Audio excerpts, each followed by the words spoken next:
नमस्कार, सी न्यूज़ भारत पर आपका स्वागत है। मैं हूं अखिलेश पांडे।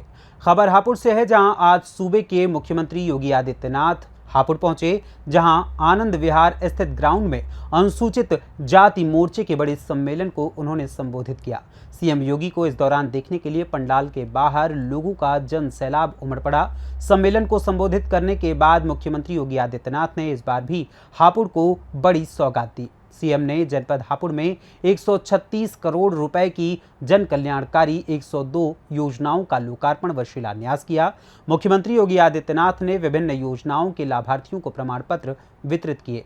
वहीं इस दौरान सीएम ने कांग्रेस व सपा पर जमकर निशाना भी साधा। भारतीय जनता पार्टी के सभी पदाधिकारीगण, सभी माननीय जनप्रतिनिधिगण और भारी संख्या में बाबा साहब डॉक्टर भीमराव अंबेडकर जी की मिशन के लिए समर्पित पश्चिमी क्षेत्र से जुड़े हुए मेरे सभी उपस्थित भाइयों बहनों, आज शारदीय नवरात्रि का तृतीय तिथि है। इस अवसर पर आप सभी का मैं हृदय से अभिनंदन करता हूं, स्वागत करता हूं। भाइयों बहनों, भारत की व्यवस्था सदैव से सर्वे भवन्तु सुखिनः, सर्वे सन्तु निरामया, जिसको प्रधानमंत्री मोदी जी ने सबका साथ, सबके विकास के भाव के साथ जोड़ा है, इस पर आधारित रहा है।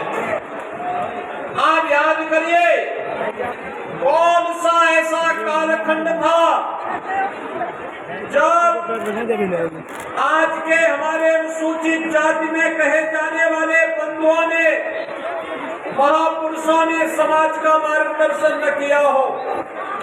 याद करिए, जब भगवान राम से साक्षात्कार कराना था तो महर्षि वाल्मीकि ने रामायण जैसा ग्रंथ हम सबको दिया। याद करिए, जब दुनिया के अंदर अंधकार था, तब एक बात का उद्घोष करने वाले कि धर्म, अर्थ, काम और मोक्ष, इन चारों मानवीय पुरुषार्थों से जुड़ा हुआ जो कुछ भी है वह मेरे इस ग्रंथ में है। जो इस ग्रंथ में नहीं वह अन्यत्र कहीं नहीं। भगवान वेदव्यास ने इसी तरह से उद्घोष किया था, महाभारत जैसा महाकाव्य रच करके। और याद करिए, मध्यकाल में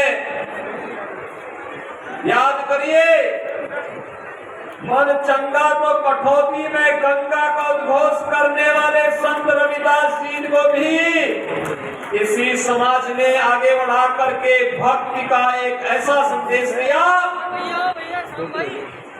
जो आज भी हम सब के लिए प्रेरणा बना हुआ है। देश आजाद होना था, आजाद भारत में कैसी व्यवस्था चाहिए, एक संविधान के निर्माण की आवश्यकता थी। और उस संविधान का निर्माता के रूप में अगर किसी ने दिया, किसी समाज ने बाबा साहब डॉक्टर भीमराव अंबेडकर इस देश को दिए। और बाबा साहब भीमराव अंबेडकर की प्रेरणा से एक ऐसा संविधान बना जो आज 142 करोड़ लोगों को एकता के सूत्र में जोड़ करके उत्तर से दक्षिण तक, पूरब से पश्चिम तक जोड़ने का कार्य कर रहा है। और भाइयों बहनों, बाबा साहब भीमराव अंबेडकर को सही मायने में अगर किसी ने सम्मान दिया है, वह सम्मान दिया है आज के देश के यशस्वी प्रधानमंत्री श्री नरेंद्र मोदी जी ने। आज याद करिए, बाबा साहब भीमराव अंबेडकर से जुड़े हुए पंच तीर्थों की स्थापना प्रधानमंत्री मोदी जी ने किया। उनकी जन्मभूमि को मध्य प्रदेश में, दिल्ली में जहां रह करके उन्होंने अपना सार्वजनिक जीवन व्यतीत किया था, वहां पर स्मारक बना करके इंग्लैंड में रह करके उस भवन को क्रय करके अनुसूचित जाति के नौजवानों को इंग्लैंड में और विदेश में पढ़ाई करने के लिए वहां स्मारक और लाइब्रेरी और वहां पर छात्रावास बनाने का कार्य प्रधानमंत्री मोदी जी ने किया। उनकी दीक्षा भूमि नागपुर में और चैत्य भूमि मुंबई को भी स्मारक के रूप में भव्य स्वरूप देने का कार्य अगर किसी ने किया है, ये प्रधानमंत्री मोदी जी ने किया। तो दिल्ली में डॉक्टर भीमराव अंबेडकर अंतर्राष्ट्रीय केंद्र का निर्माण भी प्रधानमंत्री मोदी जी की ही प्रेरणा से संपन्न हो पाया है। और प्रधानमंत्री मोदी जी की प्रेरणा से उत्तर प्रदेश के लखनऊ में हमारी सरकार भी डॉक्टर भीमराव अंबेडकर अंतर्राष्ट्रीय केंद्र की स्थापना कर रही है, जहां पे अनुसूचित जाति जनजाति के नौजवानों को उच्च शिक्षा के लिए और प्रतियोगी परीक्षाओं के लिए स्कॉलरशिप की एक व्यवस्था और उच्च अध्ययन करने के लिए एक व्यवस्था का कार्य हम लोग करने जा रहे हैं। अंतिम चरणों में कार्य चल रहा है और लखनऊ में कार्य बहुत शीघ्र आगे बढ़ने वाला है। भाइयों बहनों, ये तो थी वह व्यवस्था जो वास्तव में बाबा साहब भीमराव अंबेडकर के विचारों को अंगीकार करते हुए आगे बढ़ाने का कार्य किया गया, उन्हें सम्मान देने का कार्य किया गया। लेकिन सही मायने में अगर आप देखेंगे तो बाबा साहब भीमराव अंबेडकर के उन विचारों को जमीनी धरातल पर उतारने का कार्य भी आजादी के बाद पहली बार प्रधानमंत्री मोदी जी के नेतृत्व में उतर पाया है। सबका साथ और सबका विकास का ये नारा केवल नारा नहीं है, ये योजनाओं में भी दिखता है। पहले योजनाएं बनती थी व्यक्ति को लेकर के, जाति को लेकर के, मत और मजहब को लेकर के। आज योजनाओं का लाभ बिना भेदभाव के उपलब्ध कराया जाता है। मकान मिलेगा अनुसूचित जाति को 100% सिचुएट करने के लिए। आवास की सुविधा का लाभ उनको पूरी तरह कवर करने के लिए, संतृप्त करने के लिए, शौचालय की सुविधा का लाभ उन्हें पूरी तरह संतृप्त करने के लिए, स्वास्थ्य की सुविधा का लाभ पूरी तरह संतृप्त करने के लिए हर प्रकार की सुविधा का लाभ उन तक पहुंचाने के लिए। भाइयों बहनों, असीम अरुण जी ठीक ही बोल रहे थे कि हंसी आती है हमें उन लोगों पर जिन लोगों ने अनुसूचित जाति के लोगों को सर्वाधिक अत्याचार किया और उनका शोषण किया। जब आज वे बाबा साहब भीमराव अंबेडकर का नाम लेते हैं, जब वे आप मान्यवर कांसी राम जी का नाम लेते हैं, तो उनके उन बातों पर हंसी आती है और हमें लगता है कि क्या सचमुच ये लोग इस कार्य को करेंगे कि क्या कालनेमी के रूप में ये लोग केवल छलावा करने का काम कर रहे हैं। क्या ये सच नहीं? 2015-16 में समाजवादी पार्टी ने अनुसूचित जाति के सभी छात्रों की छात्रवृत्ति रोक दी थी। क्या ये सच नहीं कि सहारनपुर के मेडिकल कॉलेज का नाम बदलने का पाप भी समाजवादी पार्टी ने किया था? और क्या ये सच नहीं, लखनऊ में भी भाषा विश्वविद्यालय का नाम बदलने का काम इसी समाजवादी पार्टी ने किया था।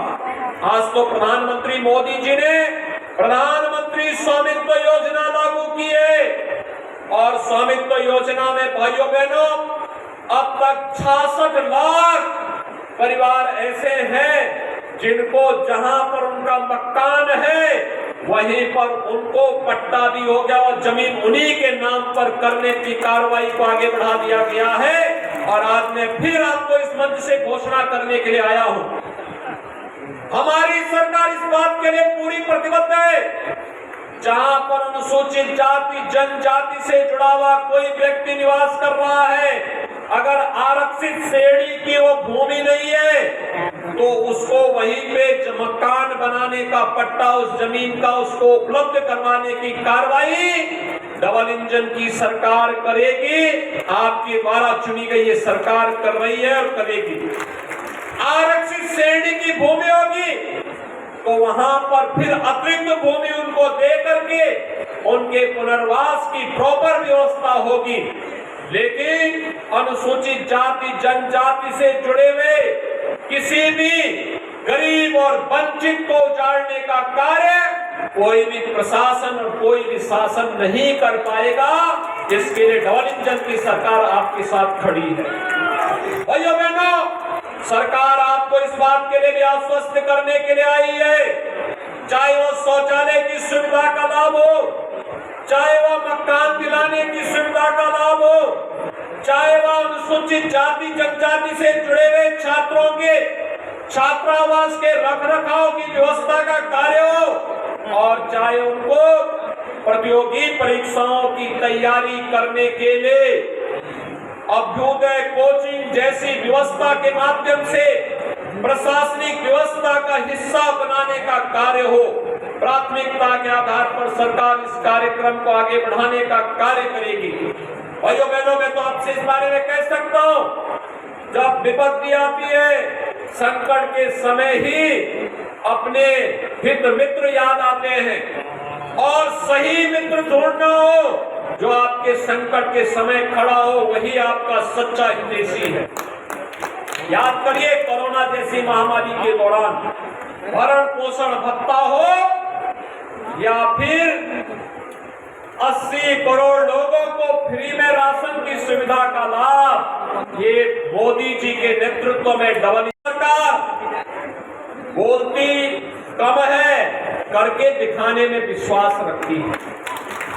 पश्चिमी उत्तर प्रदेश की स्थिति किसी से छुपी हुई नहीं थी। कानून व्यवस्था की स्थिति कितनी बदतर थी। घर के जानवर उठा खोल करके लोग चले जाते थे, गाय और भैंस भी खोल करके लेके चले जाते थे, बेटी स्कूल नहीं जा पाती थी, कांवड़ यात्रा को रोक दिया जाता था। कोई पर्व और त्योहार, संत रविदास जी के जयंती का कार्यक्रम हो, वाल्मीकि जयंती का कार्यक्रम हो, कांवड़ यात्रा का कार्यक्रम हो, कोई भी कार्यक्रम पश्चिमी उत्तर प्रदेश में नहीं होने दिया जाता था। लेकिन जब से आपके आशीर्वाद से मोदी जी की प्रेरणा और उनके नेतृत्व में उत्तर प्रदेश में भी भारतीय जनता पार्टी की सरकार आई, बाबा साहब भीमराव अम्बेडकर की जयंती का कार्यक्रम हो, संत रविदास जी की जयंती का कार्यक्रम हो, महर्षि वाल्मीकि जी की जयंती का कार्यक्रम हो, या फिर कांवड़ यात्रा का कार्यक्रम पूरी भव्यता के साथ सभी आयोजन होते हैं। इस कार्यक्रम में कोई भी विघ्न और बाधा नहीं डाल सकता है। आज के दिन पर आप देखते होंगे कितने धूम धड़ाके के साथ यात्राएं निकलती हैं, पर्व और त्योहार कितने शांतिपूर्ण तरीके से संपन्न हो रहे हैं, ये आपके सामने एक मिसाल है। और भाइयों बहनों, उसी कार्यक्रम को आगे बढ़ाने के लिए आज हम सब आपके पास आए, आपसे कहने के लिए ये डबल इंजन की सरकार आपकी समृद्धि के लिए, आपकी सुरक्षा के लिए, आपकी खुशहाली के लिए और बाबा साहब अम्बेडकर जी के सपनों को जमीनी धरातल पर उतारने के लिए पूरी प्रतिबद्धता के साथ कार्य कर रही है।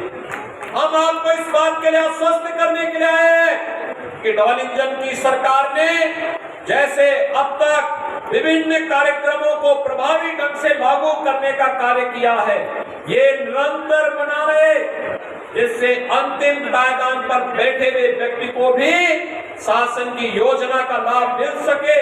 उसी अभियान के क्रम में आज पश्चिमी क्षेत्र के सम्मेलन में जागरूकता के एक अभियान के क्रम में हम सब आपके बीच में आए हैं। आप सब जानते हैं, मोदी जी के लिए हमेशा समाज के अंतिम पायदान पर बैठा हुआ व्यक्ति उतना महत्वपूर्ण है, क्योंकि वह आधार है, समाज की आधार है, राष्ट्र की आधारशिला है। अगर आधार मजबूत होगा, नींव मजबूत होगी, तो राष्ट्र का भवन भी अपने आप ही मजबूत हो जाएगा। और इसीलिए इस व्यवस्था को आगे बढ़ाने के लिए आज प्रधानमंत्री मोदी जी ने सभी योजनाओं का आधार बिंदु व्यक्ति, जाति, मत और मजहब नहीं, बल्कि गांव, गरीब, किसान, नौजवान, महिलाएं, वंचित, दलित और समाज का वह तबका, मुसर है, वनवासी है, या फिर उस समाज का वो व्यक्ति जो अब तक योजनाओं से पूरी तरह वंचित रहा है, उसे केंद्र में रख करके उसको फोकस करते हुए योजनाएं बनाई गई, उन तक पहुंचाने का कार्य हुआ है। आज उन्हें शासन की योजनाओं में हक मिल रहा है, आज उन्हें सम्मान मिल रहा है, आज वे व्यवस्था का हिस्सा बन रहे हैं, आज उन्हें समाज में सम्मानजनक ढंग से आगे बढ़ने का कार्य किया जा रहा है। आज भाइयों बहनों, इसी का परिणाम है। पहले आपने देखा होगा, हम 26 जनवरी के आयोजन को संविधान अंगीकार करने के दिवस के रूप में तो मनाते थे, लेकिन कभी जिस दिन बाबा साहब भीमराव अम्बेडकर ने संविधान में साइन करके इसका ड्राफ्ट तैयार किया था और निर्माण का कार्य पूरा किया था, 26 नवंबर की वो तिथि कभी किसी ने स्मरण नहीं किया। प्रधानमंत्री जी ने कहा कि 26 नवंबर की तिथि भी बाबा साहब भीमराव अम्बेडकर के प्रति समर्पण का भाव के लिए होना चाहिए और संविधान दिवस के दिन 26 नवंबर की तिथि याद की जाती है। ये परंपराएं अनवरत चलती रहे। इसी बात को लेकर के आज भारतीय जनता पार्टी आपके द्वार पर आई है, आपका आह्वान करने के लिए आई है कि आप सब भी इसी तत्परता के साथ, इसी मिशन के साथ मजबूती के साथ जुड़ करके इस अभियान को हर व्यक्ति तक पहुंचाने के लिए पूरी प्रतिबद्धता के साथ कार्य करेंगे। इस विश्वास के साथ आज मैं यहाँ पर प्रदेश के अध्यक्ष अपने श्री रामचंद्र कनौजिया जी को, जिन्होंने इस सम्मेलन के लिए अपनी पूरी टीम के साथ लग करके इसे सफल बनाया है, उनका अभिनंदन करता हूं, उनकी पूरी टीम को धन्यवाद देता हूं और विश्वास व्यक्त करता हूं कि प्रदेश अध्यक्ष जी के नेतृत्व में पूरा संगठन पूरी मजबूती के साथ इस कार्यक्रम को पूरी मजबूती के साथ कार्य करेंगे और यहाँ के हमारे जनपद के अध्यक्ष श्री नरेश तोमर नवनियुक्त अध्यक्ष है, लेकिन उन्होंने यहाँ पर पूरी व्यवस्था में किसी को कोई। हापुड़ से सी न्यूज़ संवाददाता सुनील कुमार की रिपोर्ट। फिलहाल इस खबर में बस इतना ही। देश दुनिया की तमाम खबरों के लिए देखते रहें सी न्यूज़ भारत। हर खबर आपके साथ, आपके हाथ।